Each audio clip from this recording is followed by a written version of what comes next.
Welcome to the presentation on dynamics of machinery, unit number 6, introduction to the noise. So the major content of this unit are like this. So initially we are going to see the fundamentals of noise and some concepts related to sounds and its measurement, and all these different contents are there which we are going to see in the further presentations. So now first we will talk about the sound. So if you see, if you put a single drop of water, so the moment the drop enters into a steady and still water, so you will find such waves are being created. Okay, so in a similar way, whenever the sound source is producing certain sound, so from the source of sound, means from the point from where the sound will be generated, from there the different waves will be transferred to the surrounding, and definitely as they move out or as they move away from it, so its intensity will go on decreasing. So basically we'll discuss about the sound and the human being, how these things are related. So in general it will be an enjoyable experience to listen to music. So everybody will like to listen to the music, and definitely it is really an enjoyable experience. At the same time it permits us the spoken communication. So as I'm talking now here, so you can listen to my sound and accordingly we can have the communication. Okay. Also this sound is useful for alerting or warning.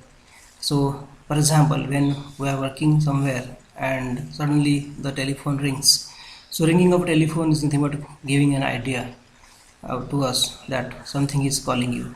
So in this kind of actually different sounds are used for different purposes. So it permits the quality evaluation and diagnosis. So sound will be whatever the sound that we will heard, or whatever the sound will be generated by some machines, like, because we are talking about the sounds related to the machines. So in case of machines, you will be able to identify that what is the quality of that particular machine is, and also it will be useful for doing the diagnosis. So there are different sounds that will be generated by different elements. So here you can see the birds singing, so that sound, somebody is ringing some whistle, or sometimes it is raining over there, or just having certain discussions in between them, or some vehicle is moving around, telephone ringing. So many different things are there which are going to cause the sound. Now we will try to define this sound, and we will try to understand that definitely there are some sounds which will annoy us. So yet too often sound annoys us, but when it will annoy if it is a very high sound. So many sounds are unpleasant or unwanted. Okay, so the sound which is unpleasant, or we don't want to listen to that kind of sound, or which is unwanted sound, so that sound we generally call it as a noise. Okay, so it means it depends on the attitude to it. Sometimes you might have observed that if there is a marriage ceremony is going on and people are dancing with a very enthusiastically over there, and the sound level over there is also very high, but the persons who are dancing over there, they will feel that sound, but the person, suppose if any person not interested to listen to that sound or that music, so he will be considering that particular as a noise. So it depends on the attitude of the person. So sometimes some people will get annoyed because of that sound, and some people are enjoying that particular sound. So when the sound will be causing us a problem, or when it is unpleasant or unwanted to us, that is called as a noise. And the sound which we will enjoy, that we generally call it as a good sound. So the worst of all, the sound can damage and destroy. So most of the times you will find out that if the sound level is very high, so it will cause the damage to the systems, or it will sometimes destroy the things. A sonic boom can shatter windows, plaster, and in unfortunate case, a delicate instrument that is designed to receive that particular sound, that is nothing but the human ear. So human ear will get damaged, and once your ear get damaged, definitely it cannot be repaired. It is very difficult to get the repair of that particular human ear, and therefore only thing that is possible for us to either to reduce the sound level to which your ears are exposed, or at least you try to use certain means by which you can protect your ears, because if it is damaged you cannot repair it again. So you can see some large or the heavy sounds, okay, or you can say the noise. Examples are like, suppose a grass cutter is there, it is causing certain noise. Suppose aeroplane is moving, so it is also going to cause some noise. Your railway engines, or if there is a rock cutter, okay. So many such applications are there where you will find out that the noise levels are very high, and definitely then in that case you will feel it very uncomfortable to us. Okay, so now we will see uh, why this sound is to be measured and what are the benefits of it. So first thing is that, the first benefit is that it permits precise scientific analysis of the annoying sounds. Okay, so it is permitting us the precise and scientific analysis of the annoying sounds. So you will come to know that which are the different sounds which are going to cause annoyance to us.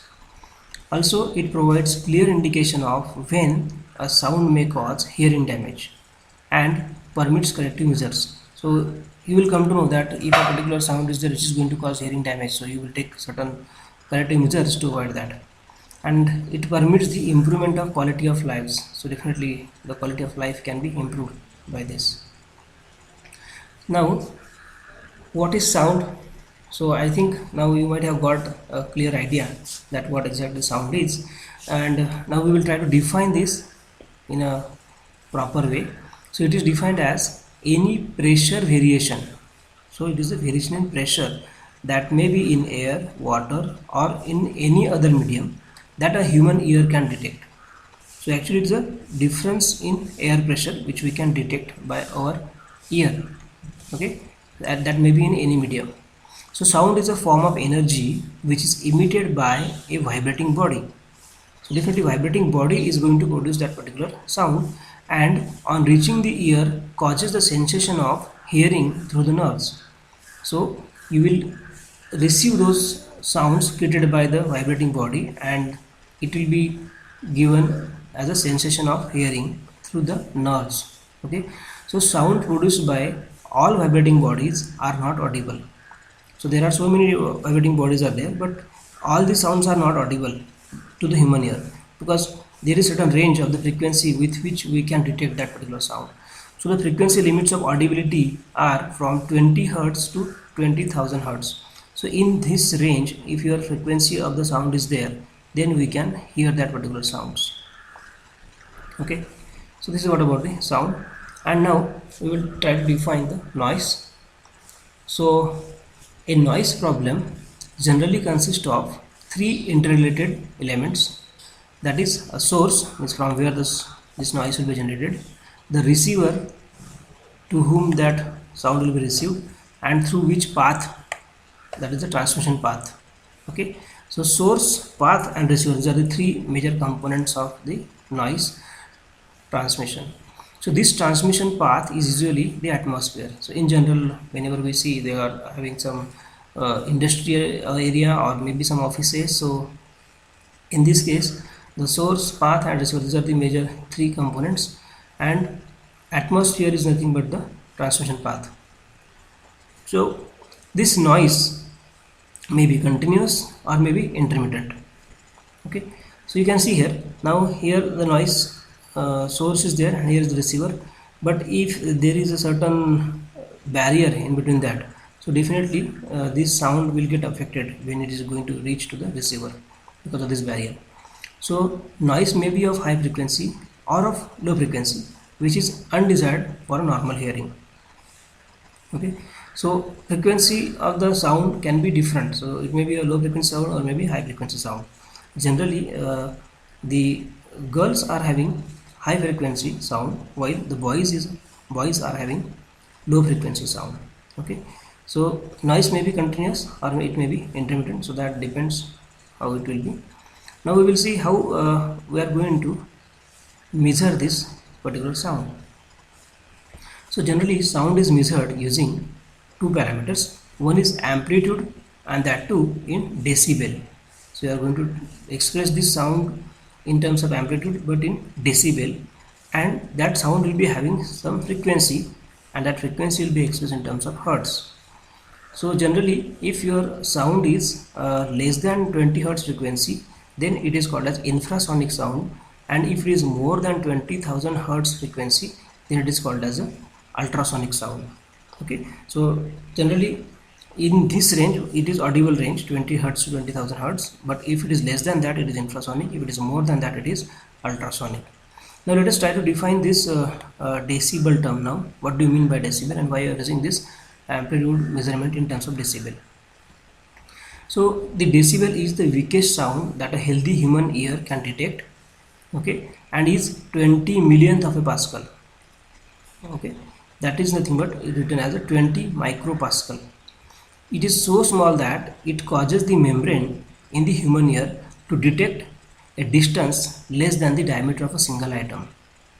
So such a so small level of sound is there which a human ear can detect, and this value of 20 micropascal actually we are going to consider on a scale as a 0 decibel. Okay, so definitely this 0 decibel is there. So decibel actually amazingly the ear can tolerate sound pressure up to more than 1 million times higher. Okay, thus if we want to measure the sound in pascal, we would end up with some large and unmanageable numbers. It means if we go on measuring the sound in terms of pascal, so very small micropascal level the human ear can detect, and very large value of the that also it can detect, and therefore it is better to take that logarithmic scale here. So to avoid this, new scale is devised, and that is called as decibel scale. It is actually a logarithmic scale. So with the help of this scale actually we can make the measurement of the sound very easily. So in the next presentation now we are going to see how to measure sound, okay, by using the microphone as a transducer and meter as a device. Okay, so this is what we are going to stop here. We are going to see the content as specified on this slide in the next presentation. So thank you very much.